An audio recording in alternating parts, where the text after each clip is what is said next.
యావేలు గ్రంథము 2వ అధ్యాయము 12వ వచనము 13వ వచనం. ఇప్పుడైనను మీరు ఉపవాసం ఉండి కన్నీరు విడిచుచు దుఃఖించుచు మనఃపూర్వకముగా తిరిగి నా యొద్దకు రండి. ఇదే యెహోవా వాక్కు. మీ దేవుడైన యెహోవా కరుణా వాత్సల్యము గలవాడు, వాడును శాంతి మూర్తియు అత్యంత కృపగల వాడునై ఉండి తాను చేయనుద్దేశించిన కీడును చేయక పశ్చాత్తాపపడును గనుక మీ వస్త్రములను కాక మీ హృదయములను చింపుకొని ఆయన తట్టు తిరుగుడి. దేవుడు మన వినికిడి మాటలను దీవించి ఆశీర్వదించును గాక. ఇప్పుడు మనము శ్రమల దినాలు, యేసుక్రీస్తు యొక్క శ్రమలను ధ్యానము చేసుకునే దినాల్లో ఉన్నాం. ప్రతి సంఘము ప్రపంచవ్యాప్తముగా యేసయ్య ఎందుకు ఈ భూమి మీదకు వచ్చాడు, యేసయ్య ఎందుకు సిలువలో మరణించాడు, ఆయన మానవాళికి కలుగ చేసిన రక్షణ విధానం ఏంటి అనే ఆయన శ్రమలను గురించి ధ్యానం చేసుకుంటూ ఉంటాం. అయితే ఈ 4 ఆదివారాలు కూడా మనము ఈ శ్రమలో దినాల సందర్భంగా యేసుక్రీస్తు యొక్క సిలువను మనము ధ్యానం చేసుకుంటూ ఉంటాం. ఈ దినము దేవుడు మనతో మాట్లాడే అంశము ఏంటంటే, మీ హృదయములను చింపుకొని దేవుని తట్టుకు తిరుగుడి. మీ హృదయములను చింపుకొని దేవుని తట్టుకు తిరుగుడి. ఈ మాట వివరించుక మునుపు అసలు ఈ 40 దినములు శ్రమల దినాలంటే ఏంటి అనేది మనం అర్థం చేసుకోవాలి. మామూలుగా మనం ఏం పిలుస్తామంటే ఇంగ్లీష్ మాటలో లెంట్ డేస్ అని పిలుస్తాము. ఈ లెంట్ డేస్ ఎలా ప్రారంభమైంది అనేది మనం అర్థం చేసుకోవాలి. ఈ లెంట్ డేస్ కొన్ని సంఘాలు పాటించవు. కారణం ఏంటంటే బైబిల్లో ఎక్కడ ఉంది అనే ఒక క్వశ్చన్ మార్కుతో బైబిల్లో లేదు కదా, మనం ఎందుకు ఆచరించాలి అనే విధానంలో ఉన్నారు. అయితే అసలు ఈ లెంట్ డేస్ ఎలా ప్రారంభమైందో మనం అర్థం చేసుకుంటే మనం ఎందుకు దీనిని ధ్యానం చేయాలో, సిలువను గురించిన ధ్యానము సంఘములో ఎందుకు ఉండాలో మనము అవగాహన చేసుకుంటాం. సంఘము ప్రారంభమైన దినాలలో విశ్వాసులు మొదటి శతాబ్దంలోను 2వ శతాబ్దంలోను ఈ ఈస్టర్ యొక్క దినాన ముందు, ఈస్టర్ యొక్క దినానకు సిద్ధపాటుగా ఒక 2-3 రోజులు ఉపవాసం ఉండి ప్రార్థన చేసుకునేవాళ్ళు. ఎవరు? విశ్వాసులు, సంఘముగా ఏర్పడిన విశ్వాసులు, ఆది సంఘములో ఉన్న విశ్వాసులు ఈస్టర్ దినమునకు ముందుగా ఒక 2-3 దినాలు ఉపవాసం ఉండి ఆ ఈస్టర్ దినమును, ఆ ఈస్టర్ పండుగను వారు ఆచరించేవారు. ఈస్టర్ పండుగ అంటే ఏంటి? యేసయ్య యొక్క పునరుద్ధాన దినము.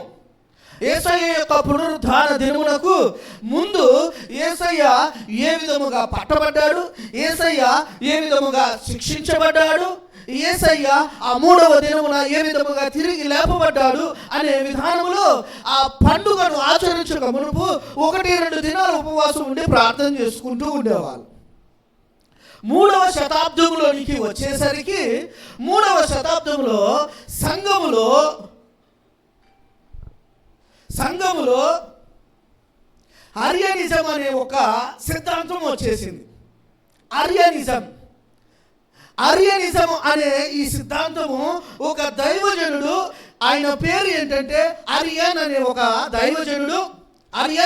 దైవజనుడు పాస్టరు, ఇతను ఒక సిద్ధాంతాన్ని పుట్టించుకొని వచ్చాడు. ఏంటి ఆ సిద్ధాంతం అంటే, యేసుక్రీస్తు దేవునితో సమానుడు కాడు. యేసుక్రీస్తు దేవునితో సమానుడు కాదు కాబట్టి ఆ యేసుక్రీస్తుని దేవునిగా పూజించాల్సిన అవసరం లేదు అని సంఘములో ఉన్న ఒక సేవకుడు, సంఘములో ఉన్న ఒక పాస్టరు ఈ సిద్ధాంతమును తీసుకొని వచ్చి ప్రజలలో ఒక విధమైన గందరగోళాన్ని సృష్టించాడు. విశ్వాసుల యొక్క విశ్వాసము సడలింది, విశ్వాసుల యొక్క విశ్వాసము బలహీనమైంది. ఒక దైవజనుడు కదా. ఇప్పుడు ఒక దైవజనుడిని ఎంతమంది ఫాలో చేస్తున్నారు? యేసన్న గారిని ఎంతమంది వెంబడించారు? ఇప్పుడు యేసన్న గారు కానీ ఒక సిద్ధాంతాన్ని తీసుకొని వచ్చి, ఒక తప్పు సిద్ధాంతం తీసుకొని వచ్చి చెబితే ఆయనను వెంబడించుచున్న వారందరూ ఏం చేస్తారు? దానిని అవలంబిస్తారు. ఇతను ఒక గొప్ప దైవజనుడు, గొప్ప పాస్టరు అరియన్ అనే ఒక వ్యక్తి. ఇతను తీసుకొచ్చిన ఈ సిద్ధాంతములకు అరియనిజం అనే పేరు పెట్టి, యేసు క్రీస్తు గొప్పవాడు కాడు, యేసు క్రీస్తు దేవునితో సమానుడు కాడు అనే ఒక ప్రచారం తీసుకొచ్చినప్పుడు, ఈ సమస్యను పరిష్కరించడానికి, ఏ సమస్యను?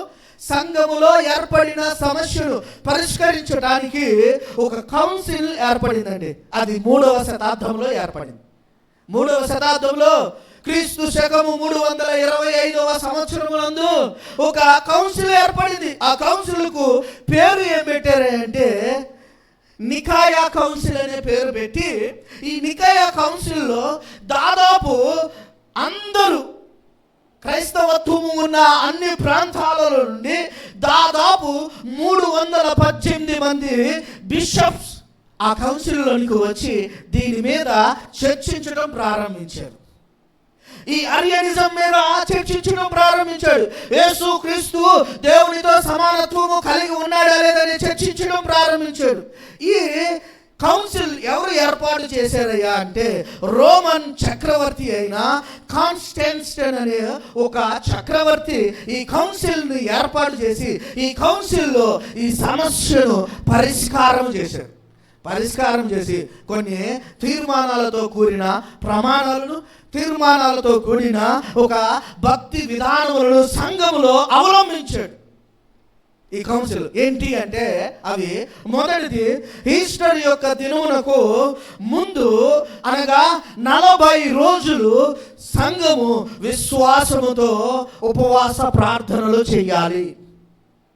రెండవది, యేసు క్రీస్తు దేవునితో సమానుడు, యేసు క్రీస్తు సాక్షాత్తు దేవుని యొక్క పుత్రుడు, యేసు క్రీస్తు ద్వారానే మానవులందరికీ రక్షణ కలుగుతుంది. కాబట్టి యేసు క్రీస్తుని మనము ఆరాధించాలి, యేసు క్రీస్తే మనకు మూలమై ఉన్నాడు అని ఒక తీర్మానంలోనికి వచ్చారు. క్రైస్తవులు, విశ్వాసులు 40 రోజులు ఉపవాసం ఉండి, ఎప్పుడైతే ఈ విశ్వాసుల్లో కలిగిన ఈ అవిశ్వాసము, ఈ విశ్వాసులలోనికి వచ్చిన ఈ తప్పుడు బోధ, ఈ బోధ నుండి యేసు క్రీస్తునకు చాలా మంది దూరంగా వెళ్ళిపోయారు. అంతే కదా. ఇతను తీసుకొచ్చిన సిద్ధాంతం ఏంది? యేసు క్రీస్తు దేవుడు కాదు, యేసు క్రీస్తు దేవునితో సమానుడు కాదు అని చెప్పగానే చాలా మంది విశ్వాసులు యేసయ్యకు దూరముగా వెళ్ళిపోయారు, యేసు క్రీస్తుని నమ్మడం మానేశారు. అయితే వీళ్ళు తీసుకొచ్చిన తీర్మానం ఏంటంటే యేసు క్రీస్తునకు అనగా తండ్రి అయిన దేవునికి దగ్గరగా వెళ్ళటానికి యేసు క్రీస్తు ద్వారానే సాధ్యము. కాబట్టి అందరూ 40 రోజులు ఉపవాసం ఉండి 40 రోజులు మరల మీ పాపాలను ఒప్పుకొని, మీ అవిధేయతను ఒప్పుకొని, యేసునందు విశ్వాసము మీరు ఉంచుకొని దేవునికి దగ్గరగా రండి అని ఒక తీర్మానమును ఈ కౌన్సిల్ వారు ఏర్పాటు చేశారు. వారు ప్రారంభించిన ఆ లెంట్ డేస్ అప్పటి నుండి ఇప్పటి వరకు కొనసాగుతూనే ఉన్నది. ఇది రోమా చక్రవర్తి ఎక్కడ ప్రారంభించాడు? టర్కీలో. ఇప్పుడు మనము చెప్తున్నాము టర్కీలో. ఆ టర్కీలో ఏర్పాటు చేసిన కౌన్సిల్. ఏంటి ఈ లెంట్ డేస్ యొక్క ముఖ్య ఉద్దేశము అంటే విశ్వాసులు దేవుని వైపుకు తిరిగి రావాలి, యేసునందు విశ్వాసం ఉంచి యేసు క్రీస్తు ద్వారా దేవుని దగ్గరకు సమీపముగా రావాలి. వారి పాపాలను విడిచిపెట్టి, వారి అవిధేయతలను విడిచిపెట్టి మారు మనస్సు పొంది దేవుని యొద్దకు రావాలి. ఈ 40 రోజులు వారు ఉపవాసం ఉండి ప్రార్థన చేసి వారు దేవుని వైపుకు తిరుగుతూ 40వ రోజున ఆదివారమున సంఘములో ఉన్న ఆ రోజులలో వారు ఏం పొందేవారు అంటే బాప్తిస్మము పొందేవారు.